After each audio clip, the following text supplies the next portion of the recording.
ગુજરાત રાજ્યના માન્ય રાજ્યપાલ શ્રી આચાર્ય દેવવ્રતજીએ 15મી વિધાનસભાના 7મા સત્રનું આહવાન કર્યું છે.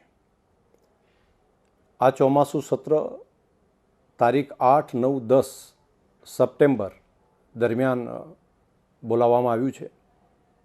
ગુજરાત વિધાનસભાએ જેની અંદર માન્ય ધારાસભ્યશ્રીઓ પ્રશ્નો પણ પૂછી શકે તે માટે આજથી કરી અને તારીખ 18, 19, 20 ઓગસ્ટ સુધી તેઓ પોતાના પ્રશ્નો ડાયરેક્ટ પણ નોટિસ આપી શકશે અને અહીંયા આવીને પ્રત્યક્ષ રીતે પણ દાખલ કરી શકશે.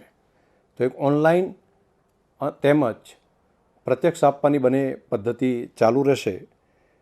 ખાસ કરીને 3 દિવસ દરમિયાન સરકારી કામકાજમાં જીએસટી સુધારા વિધેયક તેમજ ફેક્ટરી એક્ટ સુધારા વિધેયક આ બંનેના જે વટહુકમ છે તે અંગે પણ વિધાનસભામાં રજૂ થશે. તે સિવાય પણ જો સરકાર પાસે કોઈ બાકીનું કામકાજ હશે તો એ પણ જ્યારે રજૂ થશે ત્યારે આગળ લેવામાં આવશે.